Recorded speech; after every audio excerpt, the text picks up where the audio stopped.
hope you're doing well. A bit of a different video today in that I'm not actually going for a bike ride, but don't switch off straight away because it should be an interesting video anyway, I hope. So what I wanted to do is tell you about this really cool but slightly intimidating event that I've entered.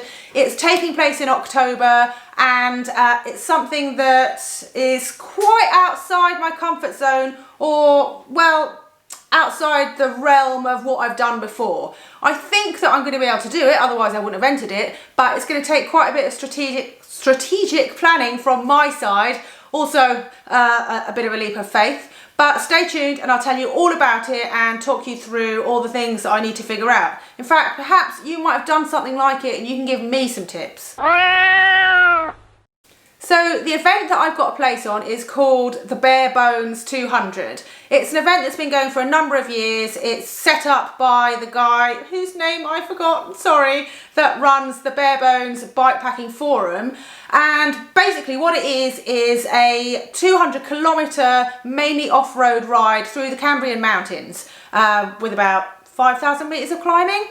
So the idea is that you have to do well, you don't have to, but you're meant to aim to complete the whole route within 36 hours. And if you do it in under 24 hours, then you get a really cool badge. You need to be able to be self-sufficient and self-navigate, get round, stay safe, and well, have fun. This year things are being done a little bit differently, well, completely and utterly differently to how they're normally done. From what I know, I've never done it before, normally everyone sets off from a village hall and then you would all ride on the same date and get round as quickly as you can. So you probably see other riders at various points along, like a fish and chip shop or that sort of thing. This year we've been sent the route and you can choose to start and finish it anywhere that you want because it's circular, and you can also do it on any date. So that brings with it a whole new challenge. Basically, I want to find the best place to start and finish. I'm thinking maybe I'd start with the hardest climbing or the bit with the most hiker bike. And then I'm also going to try and factor in places where I might be able to get a bit of a rest or resupply. It's actually billed as a bikepacking event, but if I want to get all the way around in less than 24 hours, I'd say sleep's unlikely, right? You do have to take a sleeping bag and a bivvy bag for safety reasons, but I mean, you don't have to use them, do you? Anyway, I've been sent the route already because I have managed to bag my spot on this ride, and what I want to do now is load it up onto my computer and then figure out the best way to tackle this. There are a whole load of other things I need to figure out, such as, well, what lights to use. I don't have a bivvy bag, so this video is basically me planning for this cool event. I've never actually done anything like this before. I haven't done any long distance, well, I suppose it's not long distance, it's 200 kilometres, but I haven't done any of these sort of bikepacking events. So I don't entirely know what I'm doing, but I've decided that what I'm going to do is I'm going to import the route onto various different platforms. I've got Komoot, but I'm also going to put it on Google Maps, and then I'm going to create a list of places that look like they might be useful whilst I'm riding. So I can put a list of shops that might be open. Petrol stations are always good because they stay open late. I don't know if I'm going to be going past any petrol stations because I don't know how remote the route is yet. But I can put cafes, petrol stations, fish and chip shops. I can put bothies where I might be able to get a few hours sleep, and anywhere that I think might be useful. Looking at this, I don't go quite close enough to the bothy I was thinking I might stay in, but I do go through quite a few villages and towns, so shouldn't be too much trouble getting food. I'm now going to have a look at the terrain. So if I open up Komoot, I can have a look at all the different surfaces because it shows you, funnily enough. So I can figure out which bits are on tarmac and will therefore be a bit quicker or faster rolling, and which bits look more arduous and might need more time or more fuel. I might need to eat more for those bits. I think there's a few bits of hiker bike. I wonder if there might be some river crossings as well, so I want to make note of those. And I also want to try and have a vague idea of how long this might take.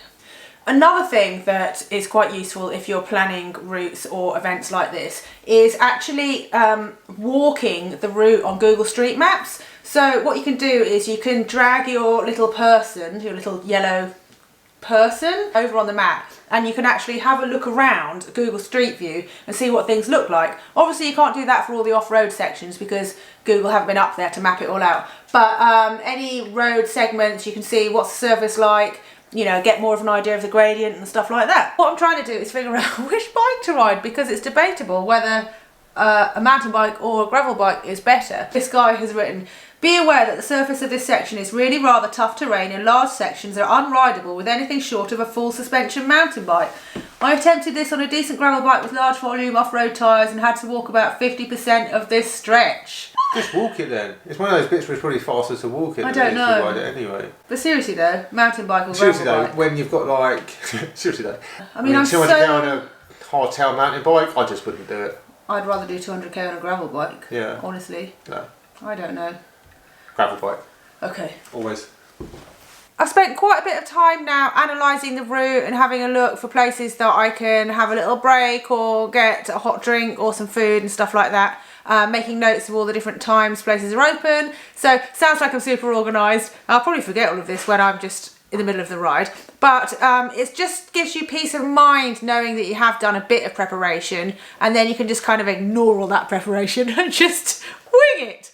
Once I've decided for sure where I'm going to start and finish, I am going to try and re-map the route and send it to whichever bike computer I decide to use. I'm having quite a lot of trouble with Komoot actually re-planning this route, because every time I put a new start and end point on it, it kind of adds that into the existing route but sends me back up and down to the original start and finish point, so that's not very helpful. I might have a look at Ride with GPS and see if it's a little bit more user friendly in that regard. The other thing that I need to do, aside from all this kind of route planning and stuff here on the computer, I need to figure out what kit to take. As you saw, Dave and I have been debating whether it's a mountain bike or a gravel route. I also need to get a bivvy bag because I don't have one, and it's mandatory that you take one. I need to get some really, really good lights that are gonna make it easier for me to see where I'm going when it's dark. And what else do I need to do?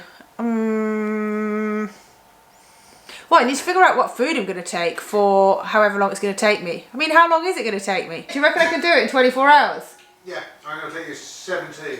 No way! Dave just said he reckons it'll take me 17 hours to do it. I think doing it in under 24 is an enormous accomplishment, and I've never done anything like this before. So don't hold your breath for that 17-hour finish. Anyway, I'm going to leave it at that. I will do another video on the equipment that I'm going to use and what I'm going to pack for this, so stay tuned for that. But in the meantime, do leave me any recommendations for lights and bivvy bags, because I want to know about those. I think that's it. I think I've probably said the same thing about 26 times and then omitted to say one other vital thing that I meant to. My mind is a bit frazzled today. I hope you're doing better. I will follow this video up shortly, so stay tuned for that. And yeah, I think I already said that, so have a good weekend.